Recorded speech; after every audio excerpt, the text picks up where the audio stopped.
Clap it up. Clap it up. Clap it up. Clap it up. Clap it up. Clap it up. The video that so many of you have been waiting for. And I mean, I've been pretty excited to do this video myself. I cannot deny that. I cannot deny. Fixing WWE, World Wrestling Entertainment as it is known. Welcome back to the channel. Now, known as the biggest wrestling corporation in all of all of the world, WWE has been around for countless generations. They've innovated in many ways, and they've had a lot of strides and a lot of successful periods in different types of eras. Now, with that being said, they also do have downsides that, let's say, still occur to this present day. So we're just gonna break it down, we're gonna jump into it, and that's what we're gonna do today. So the first major issue that's on the forefront: live events. Now, I'm gonna go a little bit in depth into this. So, live events have been around for they've been around for a long ass time. Now, during live events, it gives fans a chance to interact with superstars in a way that's not commonly done or commonly authorized. It's supposed to be more laid back, but in terms of recent times, they've had incidents where, let's say, where the wrestlers have wanted to put on more of a show. Now, the reason why I say live events need to be, let's say, alternated, not completely ruled out, but alternated in the case, is that WWE wrestlers, they're on the road for what? With that being said, going from city to city, state to state, heck, now country to country, continent to continent. It can definitely prove to be challenging when it comes to conditioning, especially when you're doing live events and pay-per-views and tapings, all within, let's say, a week. So in terms of something that can be dialed back on, let's say live events, in terms of the work style, I mean, that varies, but in terms of, let's say, partaking, when it comes to your major stars or even your stars in general, put some of the wrestlers who maybe aren't at the highest of the card or aren't featured on TV as regularly, just to kind of even things out, because a lot of injuries have occurred at live events, especially to main eventers. Secondly, establish a female mid-card title / championship. Now, already at NXT, Ava, she already presented what would be known as, I think it's a female North American championship. It has a nice white strap. It looks beautiful, don't get me wrong. But what about having a mid-card championship? And because the women's roster is not as large as the male roster, I think it's maybe 1/4, 1/3, 1/4, something around that ratio. What if instead you have a female workhorse title? I don't know what you would title it, but let's say the female workhorse title, just for example. And that title was to span over NXT, SmackDown, and Raw. I feel like that's another way that it would affect the brand split a little bit, don't get me wrong, but it's also another way to get superstars to feature on different brands, and, have different draw and exposure when it comes to newer stars, even older stars, to bring in more ratings over our NXT. It brings you an actual reasoning in terms of why things will happen, instead of, let's say, hypothetically, Natalya going to NXT. It's like, oh, but she was drafted over here. Or, just general, like, why is a Raw superstar popping up on NXT or SmackDown superstar popping up on NXT when you got the brand split? And just for an idea or a concept, that we could say, I have these couple of screenshots. I think it's maybe 1 or 2. It'll pop up somewhere. And basically from the artists over on Reddit, I got that from them, and it looks phenomenal. In terms of a concept for a female title, phenomenal. Now, third, Def Rebel.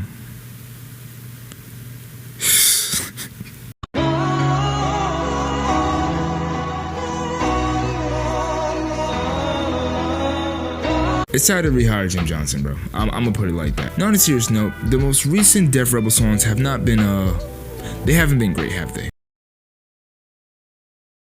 They've been very generic, lacking lyrics, and what makes a good theme song typically is lyrics, but it's to differentiate from the other songs. Not to be so comparable or synthesized compared to the other songs of the nowadays present theme songs. I think that's like a whole tongue twister, but you get what I'm trying to say though. Def Rebel is too generic.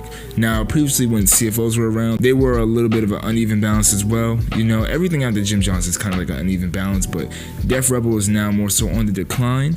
So look, I'm not saying fire nobody. I'm not saying that. But maybe look into rehiring Jim Johnson to work alongside Def Rebel. Maybe have him give a couple pointers in terms of what can really make a superstar's music.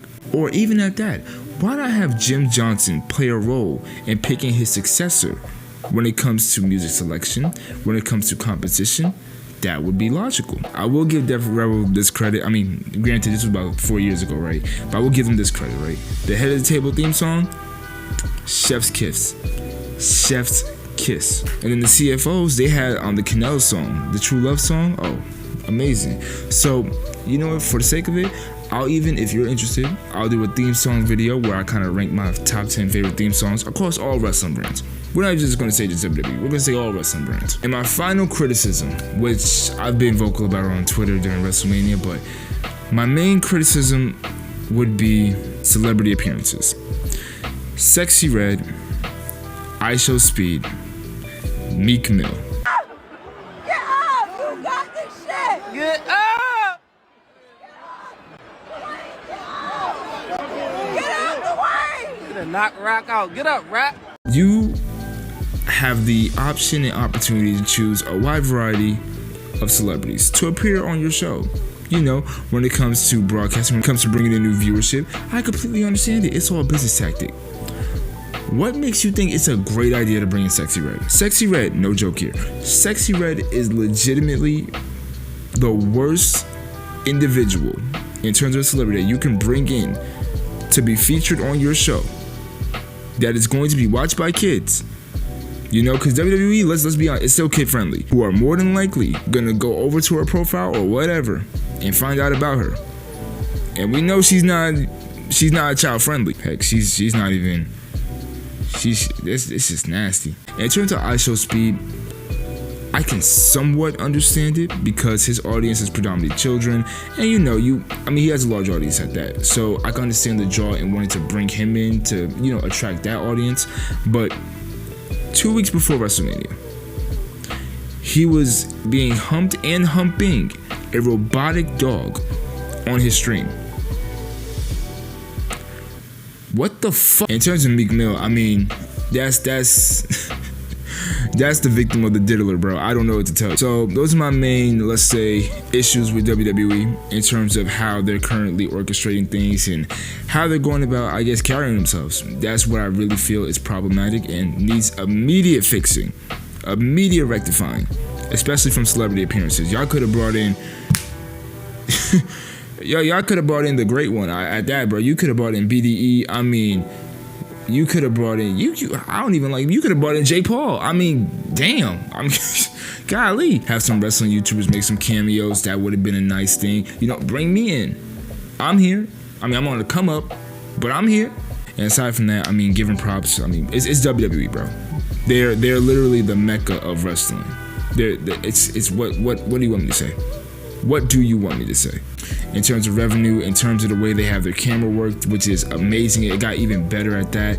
The promos are getting even better. The wrestling is improving on a weekly basis. I mean, NXT, that's a development brand, but the wrestling overall on the main roster is phenomenal. It's getting better on a weekly basis. I mean, it's the mecca, bro. It's the mecca. With that being said, I hope you enjoy the rest of your morning, afternoon, evening, whenever you're watching this video, and you take care. Be safe. Let me hype it up. And peace out.